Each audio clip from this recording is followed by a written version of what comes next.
proclamar de tu majestad, llevar de tu luz en la oscuridad, llegar a la meta, ser parte del plan. Toma mi vida y úsala. Hoy es tiempo de cambiar. Es tiempo de cambiar.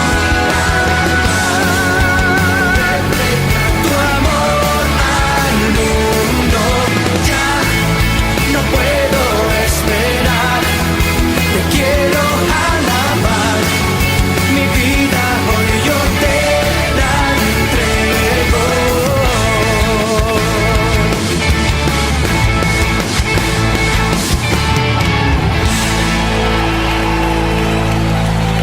Muy pero muy buenos días, buenas tardes, buenas noches, en el horario que usted esté mirando este programa. Qué lindo es poder encontrarnos a través de estos medios virtuales que tanto nos permiten la conexión en la distancia.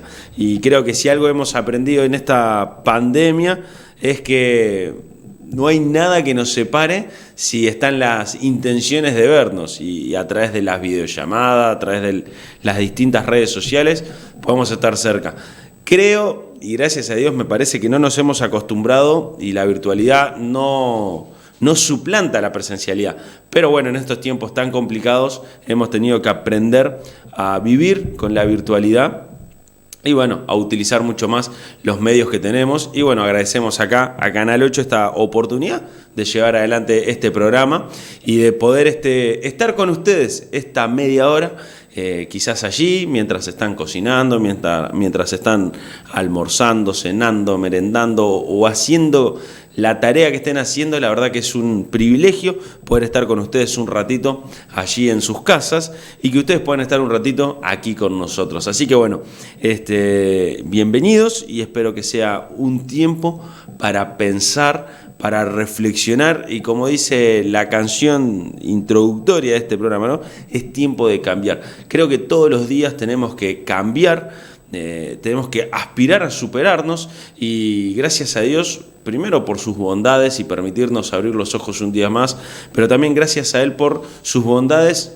al revelarse en su palabra, en la Biblia, para ayudarnos a nosotros a caminar cada día un poco mejor. Y caminar un poco mejor, bíblicamente hablando, es mirar a Jesús y ser imitadores de Él, transitar la vida como Él la diseñó y poder alegrarnos en su voluntad todos los días. Así que bueno, vamos a dar comienzo a este programa.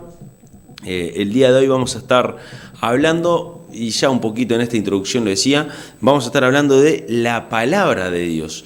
Es muy común en el mundo cristiano hablar de la palabra de Dios, y cuando estamos hablando de la palabra de Dios, generalmente lo que queremos decir es la Biblia. Cuando decimos, bueno, vamos a leer la palabra de Dios, es vamos a leer la Biblia. Vamos a escuchar la palabra de Dios, vamos a escuchar la Biblia. ¿Y por qué Biblia? ¿Por qué palabra de Dios? Bueno, el término Biblia viene de un término que hace referencia a la biblioteca. Es una palabra griega que tiene que ver con la biblioteca, y la Biblia es una biblioteca. Tiene 66 libros divididos en Antiguo y Nuevo Testamento. Se escribió en un periodo de 1500 años de historia. Hay unos 40 autores que escriben con su puño y con su letra, que escriben las escrituras, pero sabemos que todos ellos han sido inspirados por Dios. Entonces le decimos Biblia porque es una gran biblioteca. Si uno tiene su Biblia allí en su casa, puede mirar en el índice y va a encontrar que hay 66 libros, y va a encontrar que hay distintos autores y distintos contextos y distintos momentos históricos. Y bueno, por eso es una Biblia, una biblioteca.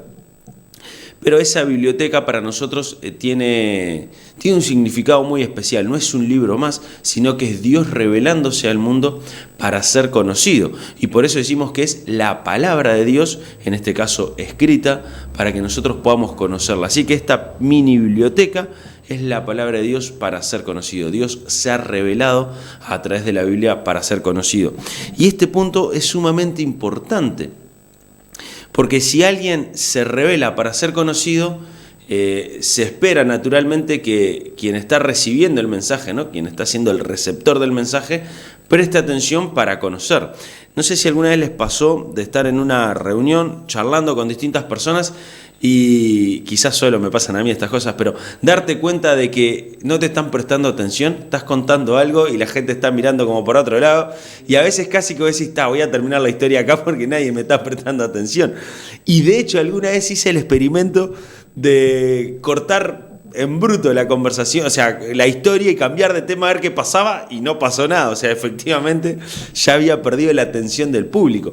Y espero que no me pase esto en este momento con ustedes, pero pensaba un poco eso, ¿no? Qué fea sensación que es transmitir un mensaje que del otro lado no lo reciba.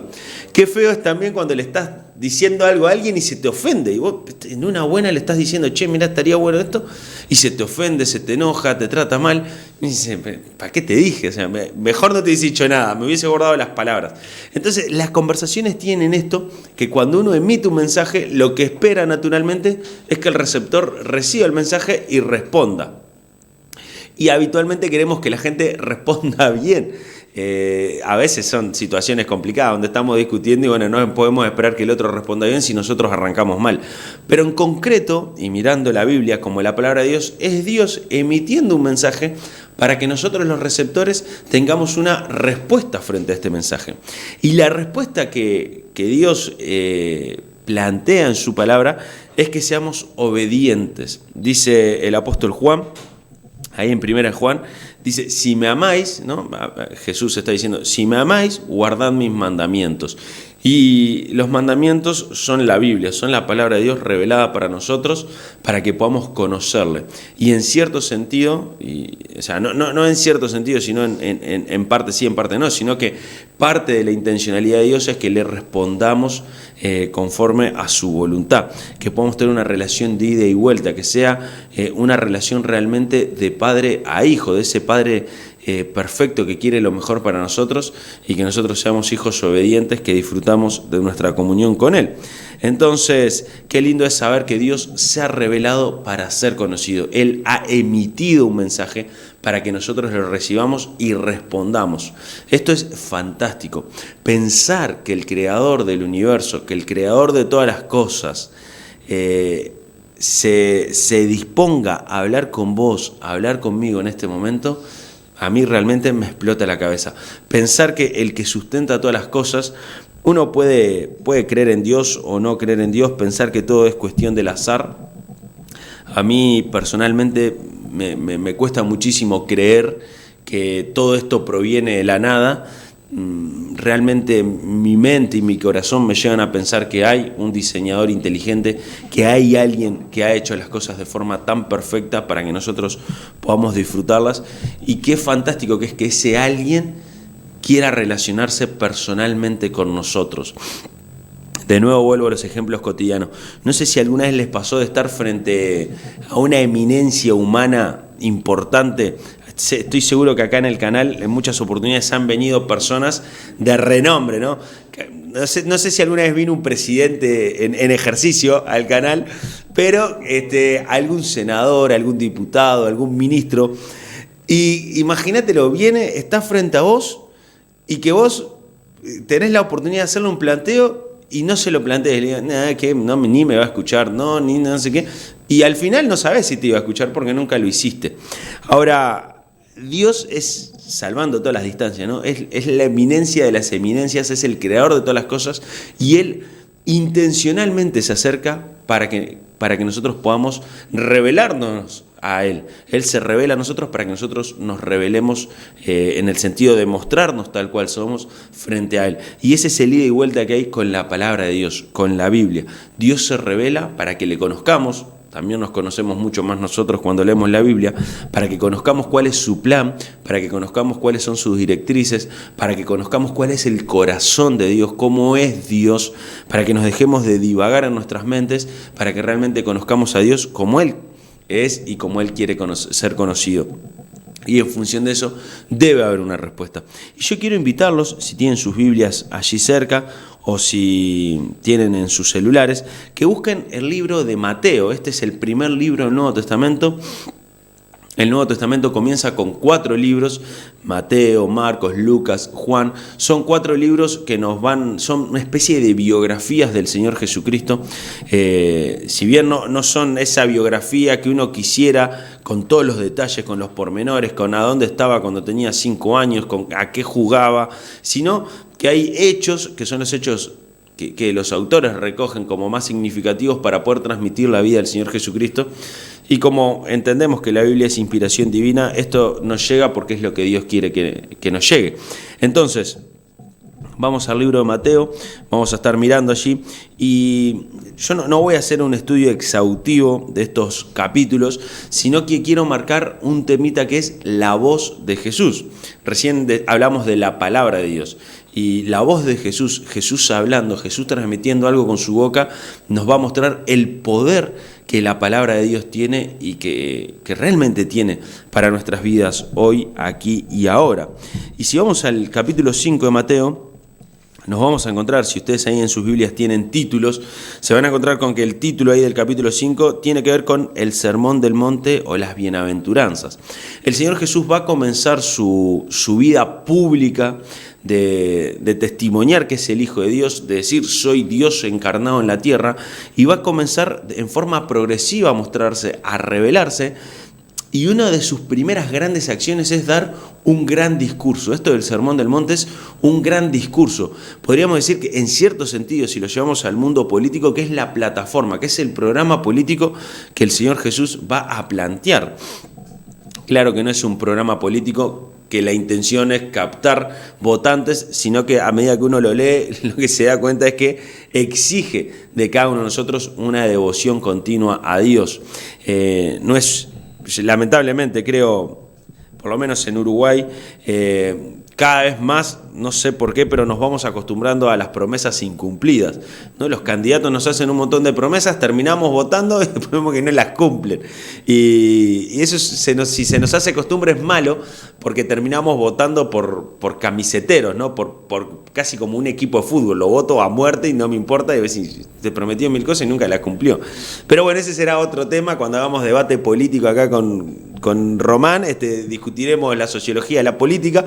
Ahora estamos mirando la Biblia y pensando, Dios se revela para ser conocido, y una de sus primeras grandes revelaciones a través del Señor Jesucristo es este Sermón del Monte, este gran discurso que implica responder a ese discurso. Y el Señor Jesús va a decir, va a empezar con las bienaventuranzas, ¿no? Doblemente felices los que, es decir, bienaventurados, y eso ustedes lo pueden leer. Pero yo quería detenerme un poquito en el verso 13, que dice, vosotros sois la sal de la tierra. Y el versículo 14, vosotros sois la luz del mundo. Dios encarnado, el Señor Jesucristo, se revela a este mundo para decirnos a nosotros, los que creemos en Él como nuestro Señor y Salvador, que tenemos una función especial en este mundo. Y lamentablemente muchas veces, o no sé si muchas veces, pero lamentablemente en algunas oportunidades, el cristianismo se ha separado del sistema. Como aquí, ¿no? El mundo está haciendo alusión al sistema en el que vivimos. Muchas veces el cristiano tiende a replegarse, a salir del sistema, a decir yo no me contamino con esto malo, yo no tengo nada que ver con esto malo y yo me conservo en mi burbuja. Ahora estamos muy acostumbrados a hablar de las burbujas. Entonces se repliega. Y uno diría, Jesús te acaba de decir que vos sos la sal del mundo, que vos sos la luz del mundo. ¿Qué quiere decir Jesús con estas figuras? ¿Qué función cumplía la sal en el momento en el que Jesús está escribiendo? No era tanto como hoy para nosotros un condimento, si bien se usaba como condimento, sino que tenía que ver con la preservación de los alimentos, sobre todo de las carnes. Es decir, cómo hace 2000 años preservaban, y bueno, hace mucho menos acá en Uruguay, ¿no? Las pulperías y todo eso, ¿no? Las saladerías, o sea, ¿para qué se usaba la sal? Para preservar los alimentos, la carne, para que no se pudra. Y Jesús está diciendo, vosotros sois la sal de este mundo. Entonces, hay una intencionalidad que el cristiano tiene que tener, que es anunciar el mensaje de Jesús, mostrar con la vida lo que Dios nos ha enseñado, y ayudar a que este mundo no se pudra tanto, ayudar a que este sistema que va tan en contra de Dios, que va tan hacia la pudrición, que nosotros podamos en cierto sentido contenerlo para que las personas puedan tener la oportunidad de escuchar el mensaje de salvación.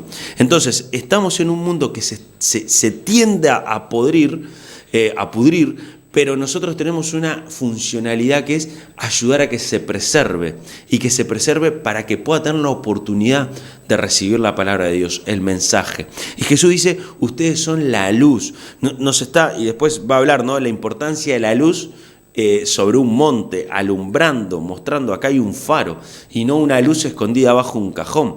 Entonces, ¿qué es lo que está diciendo Jesús? ¿Cuál es la gran intencionalidad que tenía la luz en este texto, en este contexto? Era alumbrar, ser un punto de referencia. Y el cristianismo tiene que ser un punto de referencia en la sociedad.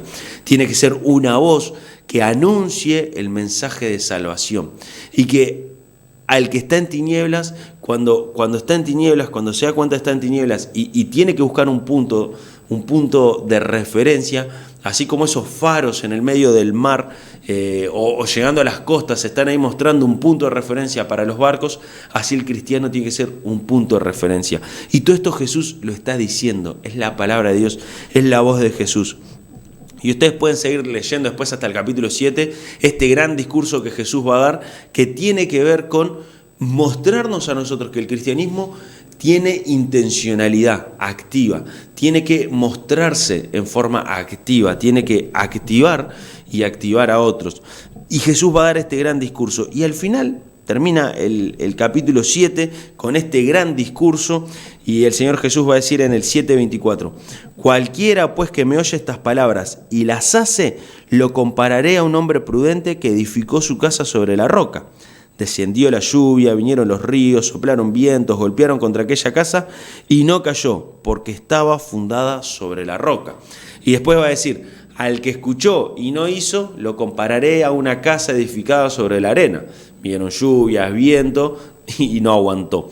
¿Y qué es lo que Jesús está diciendo? Es que Él plantea con su voz, con su palabra, cuál es el diseño para nosotros. Quienes escuchamos y hacemos somos como una casa edificada sobre la roca.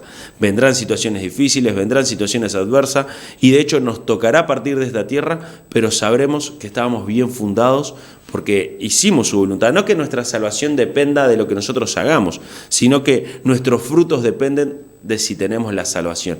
Ahora, aquellos que no edificaron, aquellos que escucharon la palabra de Dios, pero no respondieron activamente, serán como esa casa, muy linda, muy hermosa, pero edificada sobre una base que no era sólida y que frente a las circunstancias de esta vida se cayó. Y después que Jesús termina este gran discurso, miren, acompáñenme al capítulo 8. Dice el capítulo 8, verso 3, Jesús se encuentra con una persona que tiene lepra, que está leproso. Este era un gran problema en los días de Jesús, un gran problema de salud. Y esta persona se acerca y le dice, Señor, si quieres puedes limpiarme. Y Jesús le dice en el versículo 3, Jesús extendió la mano y le tocó diciendo, quiero, sé limpio. Y al instante su lepra desapareció. Yo pensaba, la voz de Jesús no solo nos enseña con un discurso, sino que nos sana. Quiero, sé limpio. Jesús intencionalmente, a través de su sola voz, y si uno después sigue leyendo, versículo, en el mismo capítulo 8, versículo 8, hay un centurión, un gran jefe romano, del ejército romano, que se encuentra con Jesús, que le pide que le sane a un siervo que él tiene, y Jesús le dice, bueno, voy a ir a tu casa y lo voy a sanar. Y miren lo que dice el centurión en el capítulo 8, versículo 8. Respondiendo, el centurión dijo, Señor, no soy digno de que entres bajo mi techo, solamente di la palabra y mi criado sanará. La fe de este hombre, no solamente di la palabra. En el caso de recién, el leproso, quiero, sé limpio, y al instante se sanó. Y pensaba, qué impresionante el poder de la palabra de Dios, a tal punto que puede sanar personas. Y el mismo Dios del Nuevo Testamento, el mismo Dios del Antiguo Testamento, es el Dios que vos y yo podemos tener hoy, podemos disfrutar hoy, podemos disfrutar una relación personal con el mismo Dios, que a través de su palabra, que a través de su voz, Él puede sanar, puede hacer grandes milagros. Puede sanar lo físico, pero también lo espiritual. Y me encanta hacer este énfasis, porque estas personas no solo se sanaban físicamente, sino que tenían una nueva oportunidad de vivir la espiritualidad de otra forma. Este leproso ahora no solamente iba a volver a ser acepto en la sociedad, lamentablemente en este momento los leprosos eran apartados de la sociedad, perdían todo el estatus, quedaban ahí como unos paria, apartados de la sociedad. Imagínate ese hombre, quién sabe cuánto tiempo viviendo apartado, ahora puede volver, ahora tiene una nueva oportunidad. O sea, no es solo la sanidad material, por así decirlo, sino que es toda la sanidad espiritual que Jesús produce en este hombre. En el caso del siervo del centurión, no es solo la sanidad de ese siervo, sino que es toda la fe de este hombre depositada en Jesús y ahora en agradecimiento, quién sabe cómo él iba a vivir la vida, ¿no?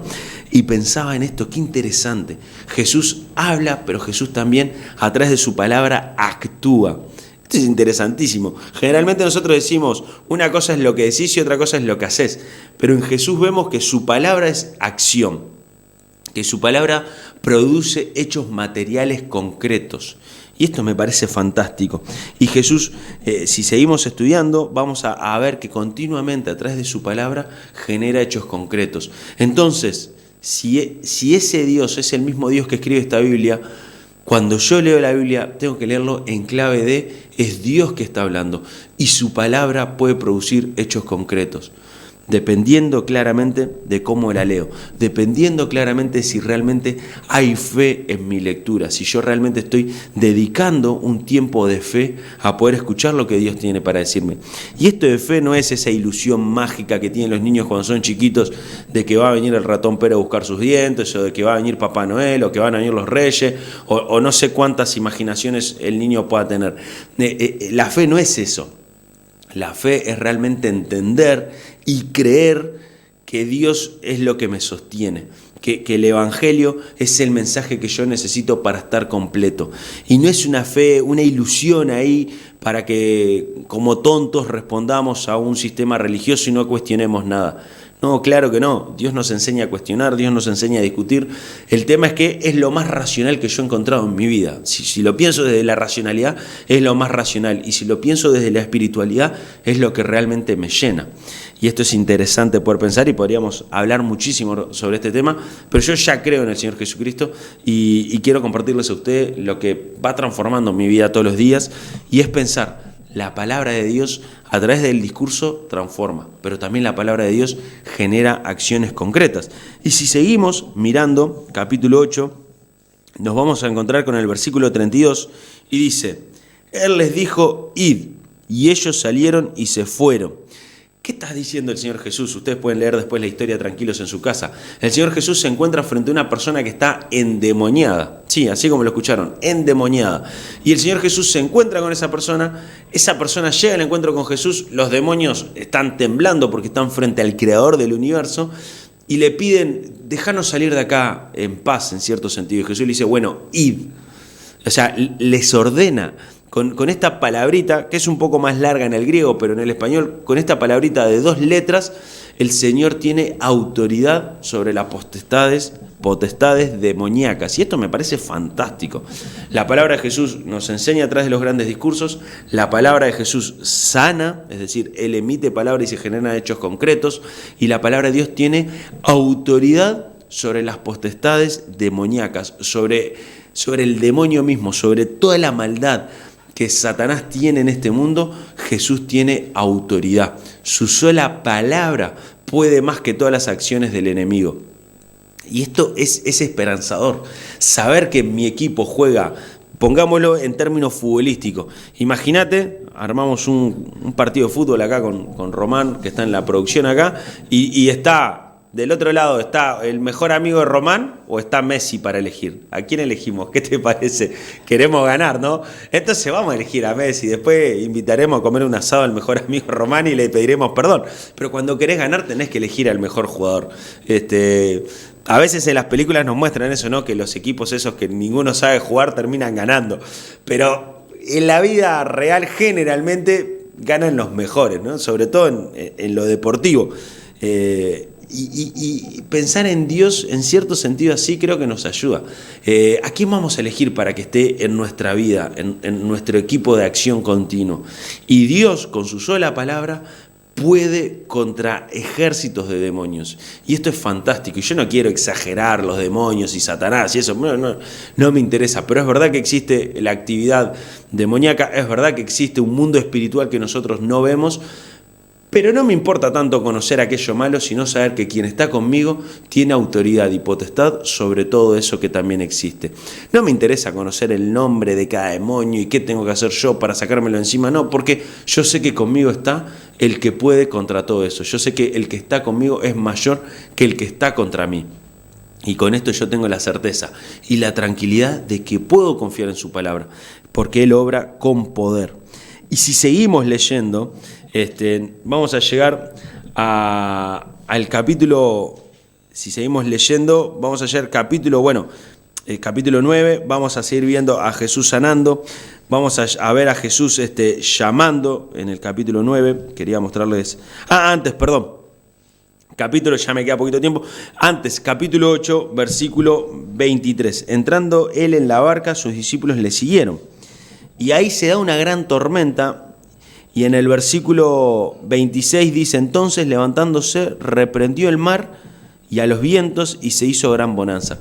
El Señor Jesús controla realmente el clima. Tiene poder para controlarlo todo. Pero finalmente, y con esto me quiero despedir, capítulo 9, versículo 9. Pasando Jesús de allí, vio un hombre llamado Mateo, que estaba sentado al banco de los tributos públicos. O sea, era un cobrador de impuestos, era el hábitat, el red pago de aquel momento, ¿no? Qué lindo es ir a pagar una cuenta allí. Y bueno, ahí estaba este hombre con la particularidad de que este hábitat, este red pago, o como se llame la red de cobranza, no te cobraba lo justo. O sea, aunque nosotros a veces pensamos que es injusto pagar los impuestos, ¿no? Pero intencionalmente vos sabías que te estaba robando. Y si no le pagabas, te iban a dar una paliza y ibas a terminar preso. Entonces vos tenías que ir a pagar un impuesto que sabías que era totalmente injusto, pero bueno, la consecuencia era peor. Entonces ibas y lo pagabas. Imagínate cuánto la gente querría a este cobrador de impuestos, ¿no? Ay, qué lindo, voy a ver a Mateo. Jesús pasa por enfrente a este hombre y le dice, sígueme. Y se levantó y le siguió. Sígueme. Jesús no miró la condición de este hombre, no miró lo malo que él era, no miró la mala reputación que tenía, sino que él le dice, sígueme. Otra vez, la palabra de Jesús. Jesús hablando, diciéndole, sígueme. Y Mateo responde. Y quiero detenerme en esto para terminar. Jesús habla, Jesús emite su voluntad, Jesús nos transmite, Jesús se revela para ser conocido. Y Jesús nos está dando a través de su palabra su mensaje. La gran pregunta es, ¿qué acción voy a tomar yo? Sígueme. E inmediatamente, dejándolo todo, le siguió. Vos y yo nos levantamos y le seguimos. Al escuchar la voz de Dios, tomamos decisiones activas para corresponder a esa relación, para corresponder a esa conversación. O seguimos como si nada, seguimos en nuestro mundo. Miren, mis queridos amigos, este Mateo que deja la mesa del tributo y comienza a seguir a Jesús es el que escribe este libro que acabamos de leer. Este Mateo no sabía que iba a escribir este libro en ese momento. Este Mateo no sabía que 2000 años después íbamos a estar hablando de él. Sin embargo, él en un momento determinado tomó una buena decisión. Y las buenas decisiones generan consecuencias. Así como las malas decisiones, malas consecuencias, las buenas decisiones generan buenas consecuencias. Y nosotros hoy estamos frente a la posibilidad de tomar una decisión, seguir a Cristo o negarle. Tomemos la mejor decisión que podemos tomar, que es seguir a Cristo, que es obedecer a su voz y mantenernos firmes en su camino. Muchas gracias por este tiempo que hemos compartido juntos. Nos despedimos hasta cuando Dios quiera. Así que bueno, un fuerte abrazo y que tengan una buena semana. Chau, chau. Hoy